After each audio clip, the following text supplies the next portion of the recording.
दोस्तों bank Nifty weekly expiry analysis की एक और वीडियो में आपका स्वागत करता हूं। दोस्तों बैंक निफ्टी की फाइनल क्लोजिंग हमें मिली है 47,545 की और लास्ट डे की क्लोजिंग से बैंक निफ्टी ने 32 पॉइंट नीचे आके क्लोज किया, यानी बैंक निफ्टी कंसोलिडेट ही किया।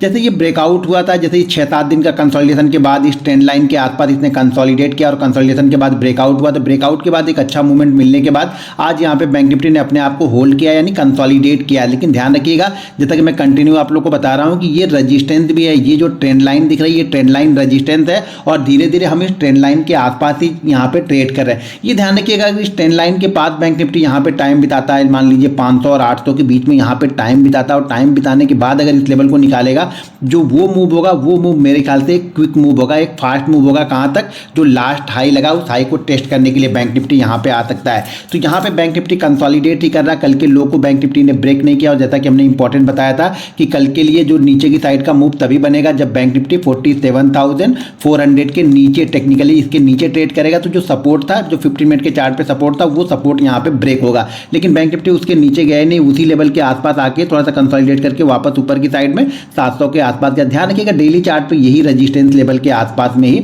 बैंक निफ्टी यहाँ पे बना हुआ है। यहाँ पे अगर बैंक निफ्टी टाइम बिताएगा, कंसोलिडेट करेगा और उसके बाद अगर ये लेवल निकालेगा तो बहुत अच्छा मूव मिलेगा। और ये कंसोलिडेशन के बाद में मतलब ऊपर या नीचे कहीं का भी ब्रेकआउट होगा, अगर नीचे ब्रेक डाउन करता है तो फिर वो वापस इस ट्रेंड लाइन के आसपास आके सपोर्ट लेने की कोशिश करेगा। यहाँ पे ब्रेकआउट करेगा तो फिर जो पिछला हाई लगा है उस हाई को टेस्ट करने के लिए बैंक निफ्टी यहाँ पे आ सकता है। अब चलिए 15 मिनट के चार्ट पे देखते हैं कल किस तरीके की एक्सपायरी मूवमेंट हमें मिल सकती है। दोस्तों अब मैंने यहाँ पे 15 मिनट का चार्ट लगा लिया और 15 मिनट के चार्ट पे देखेंगे तो बैंक निफ्टी अभी भी उस रेंज के अंदर बना हुआ है। कल के एनालिसिस में हमने यही बताया था कि ये इंपॉर्टेंट सपोर्ट जोन है। सपोर्ट जोन क्यों? क्योंकि कल मैं बार बार बताते रहता हूँ आप लोगों को कि कल का हाई, कल का लो और कल का क्लोज काफ़ी इंपॉर्टेंट है। तो बैंक निफ्टी यहाँ पे बैंक निफ्टी ओपन होता है, गैप डाउन ओपन होता है और ओपन होने के बाद इस लो के आसपास यहाँ पे आता है और यहाँ से फिर से एक मूव बनाता है जो कि इसको 700 के आसपास तक बैंक निफ्टी को लेके जाता है। फिर देखेंगे तो 15 मिनट के बाद में फिर से ये सारी कैंडल एक रेंज में बनी और इसी रेंज के अंदर में जाके क्लोज हो गए। तो ये ध्यान रखिएगा कल के लिए, क्योंकि कल हमारी एक्सपायरी है, तो कल के लिए इंपॉर्टेंट जो जोन है वो ये जोन है, क्योंकि इस जोन के आसपास हम 2 दिन से ट्रेड कर रहे हैं। जैसे इस जोन के नीचे निकलना स्टार्ट करेगा, इसके नीचे होल्ड करेगा, ध्यान रखिएगा इसके नीचे होल्ड, क्योंकि जब काफी टाइम यहाँ पे होल्ड कर चुका होता है ना, तो इसके नीचे या इस लेवल यानी 500 के नीचे और 400 के बीच में ये कंटिन्यू ऐसे मान लीजिए ट्रेड करता रहा, आधे 1 घंटे 1.5 घंटे ट्रेड करता रहा और उसके बाद सडनली अगर ब्रेक करेगा तो ये 150-200 पॉइंट काफी तेजी से आपको आते हुए दिखेंगे। ये जो नेक्स्ट सपोर्ट है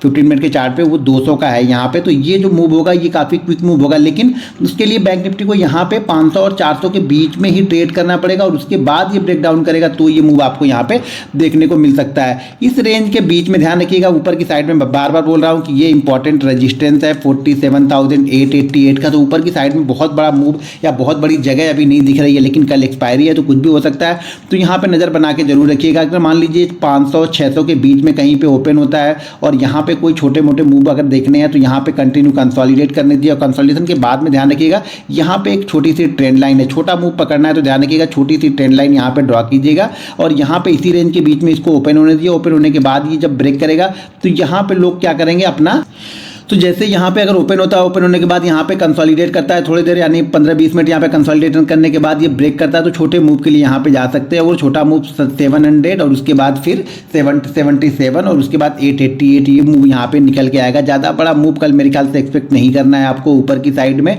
हाँ, लेकिन अगर ये मान लीजिए अगर 600 और 700 के बीच में ये काफ़ी देर मान लीजिए 600 और 700 के बीच में ओपन होता है और वो 12:30 बजे तक इसी रेंज के बीच में बना रहता है और उसके बाद ये 12:30-1 के बाद अगर ब्रेक करता है तो एक अच्छा मूव दे सकता है और फिर इसको ये लेके जा सकता है 4800 के आसपास तक बैंक निफ्टी को लेके जा सकता है यहाँ पे। लेकिन कंसोलिडेशन बहुत जरूरी है कि यहाँ पे ये कंसोलिडेट करे। ऐसे एक कैंडल आएगी, एक कैंडल बन जाएगी तो यहाँ पे आप ट्रैप हो जाओगे। तो अगर ये कंसोलिडेशन करता है तो आपको प्रॉपर एंट्री मिलेगी तो आप देर तक बैठ सकते हो, आपका एसएल सही जगह पे मिलेगा। और भागती हुई कैंडल जैसे इसमें 15 मिनट के चार्ट पे यहाँ पे भागती हुई कैंडल में आप लोगे तो फिर आप ट्रैप हो जाओगे। तो यहाँ पे वेट कीजिए कि मार्केट कंसोलिडेट करे और कंसोलिडेशन के बाद अगर ये ऊपर की साइड में निकलता है तो आपका एक छोटा सा कोई यहाँ पे स्टॉप लॉस बनेगा और स्टॉप लॉस के साथ में एक अच्छा मूव यहाँ पे शॉर्ट कवरिंग मूव आपको देखने को मिल सकता है बैंक निफ्टी में। बैंक निफ्टी अगर गैप डाउन मान लीजिए मिलता है इसी 200-300 की रेंज में, इस रेंज में कहीं पे गैप डाउन होगा तो यहाँ पे कंसोलिडेशन होने दीजिएगा, वेट कीजिएगा या फिर देखिएगा कि पहली कैंडल किस हिसाब से बनती है, पहली कैंडल के मूव को ट्रैक कीजिएगा, उसके बाद से नेक्स्ट मूव यहाँ पे समझ में आएगा आप लोग को।